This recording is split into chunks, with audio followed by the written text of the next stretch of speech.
Hey everybody, welcome to Horseshoe Mountain Ranch and our inaugural video for YouTube. Today we're going to show you around our little farm, some of the animals we've got, and let you see what we do here. Along the way you're going to meet a lot of little animals and find out some of the way we do things. But today we're mainly just interested in a farm tour and let you see some of that. I know what you're saying, Robert, we've seen that 1,000 times on YouTube from 100 different farms. Why should we watch you?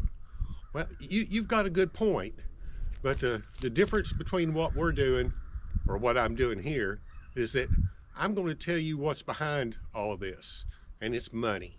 A lot of these people you watch, they're spending way more money than that little group of animals will ever make them. And you know, if that's what they want to do, that's fine. But your hobby has got to somewhat pay for itself out here in the country. So we'll let you know just how much you're in for if you decide you want to do this. And there's a lot of reasons to do it. You know, the lifestyle, watching the little animals. I mean, we've got a lot of goats. And, you know, that's like having Cirque du Soleil working for you, between that and a comedian. Because those little animals have got more personality than any other farm animal you'll find. Now, for a beginner, goats is probably the hardest animal you could have, by far. They take a lot more doctoring, a lot more maintenance. You've got hoof trimming once a month. I mean, they're a labor-intensive little animal. But the payback, well, there's nothing cuter than a bunch of little goats running around. But money-wise, well, you know, they'll break even on a good year. So you got to remember that. But, and tasty, yeah, they're pretty good to eat too. Though this group is all dairy goats. But we've also got cows. Not a whole lot anymore. We used to be real big into cows, but there's 7 or 8 years ago, the market fell out, and it's like, we got rid of 50 or 60 of them. It's like, I don't mind doing cows. In fact, I kind of like it. But, you know, if you can't make any money at it, what's the point? So we got rid of everybody but the ones my wife considers to be pets. And we'll go see them in just a little bit. She's also got chickens that run with the main goat herd.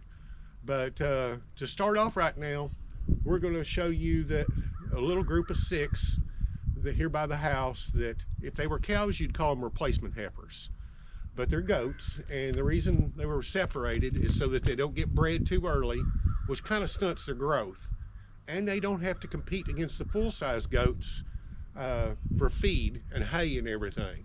So this way it lets them grow off a lot better and be in better shape when they do get bred that first time. So we're just going to walk over here, it's just a few feet, and introduce you to some of these girls. And a couple of them are not camera shy a bit. Like these two right here, Gigi. Of course, I say that, this will be the one time they won't come to you. These two right here, Gigi and Angel, will pick your pockets and everything else, chew on your jacket.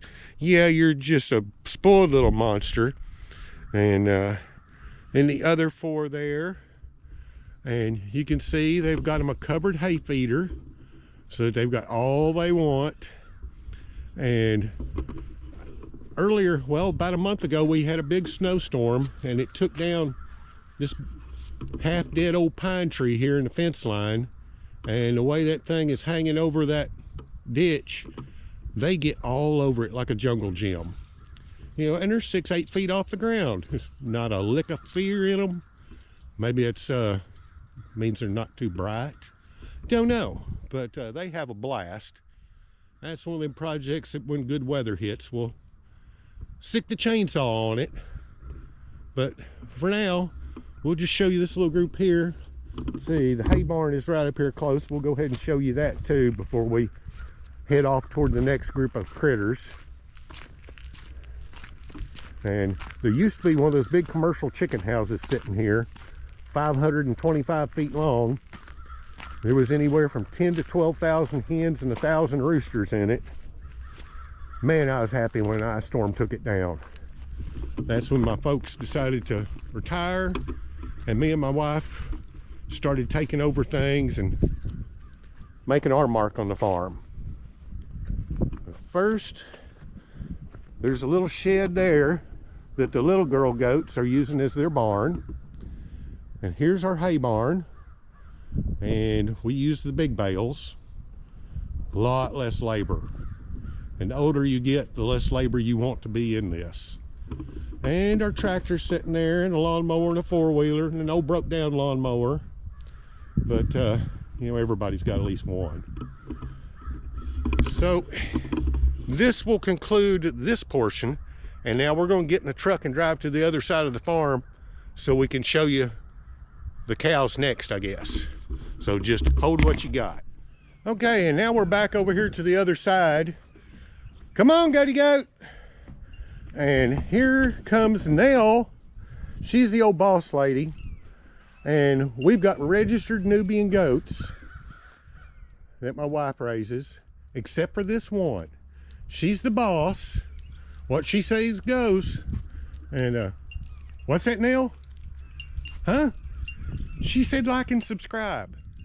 How would you even know about that? I mean, she doesn't have a television, a computer, or nothing. Oh, wait a minute. I know. She's been looking in my mom's front window. That's it. But the rest of them here, it's a very colorful group. Colorful ones seem to bring more money. This little monster here is Dahlia. She was a little bottle baby. And there are 9 over here and the Billy. And they've already been fed, so they don't have a lot of motivation to stay here and talk with us right now. But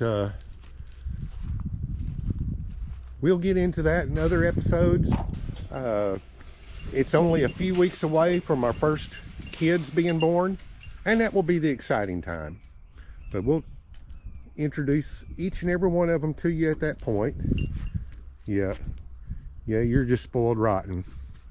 So anyway, we'll let them get back about their business, and we're going to go see the cows. So we're going to stop this here for a second, and we're going to wander out in the pasture. Okay, I managed to catch up with the cows. They were out here taking their morning siesta. They've already filled up on hay. Everybody's pretty much laying down. And this is Honey. She's the old boss cow. Now, I know a lot of people think the bull is in charge. Nuh-uh. It's always an old female cow. And Honey has been in charge her whole life. Now, she's not as grumpy as she looks. That's just the way she's colored. And she can't help it. But she's about 16 years old, so her better days is probably behind her. And this little fuzzball here is her calf. And the little black and white one there, that's Frosty. He was born a few weeks ago in the snowstorm. So I guess it's fitting he got a cold name. And he looks good. He's a little Hereford Angus cross, which is what we always preferred to have. When we had a big herd, we were shooting for baldies. And next to him, of course, is his mama. That's Henrietta. And she's been a pretty good cow.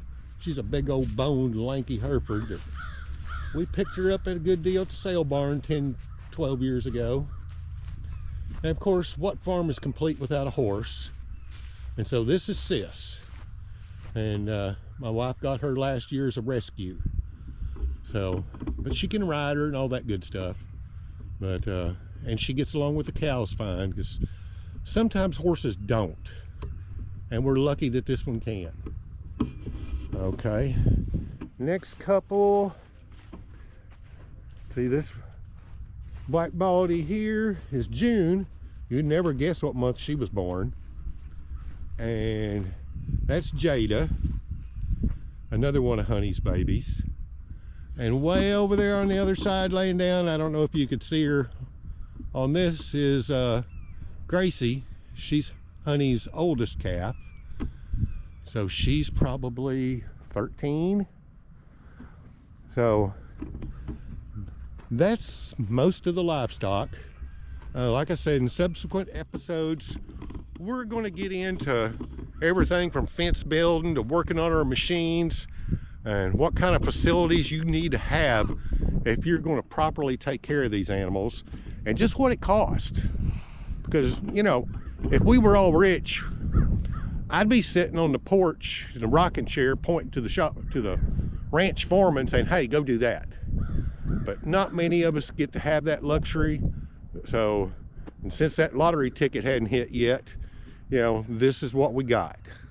So it's a good life. It may not be for everybody, but it works okay for us. And, you know, you can watch this and decide for yourself, hey, that's something I might like to do.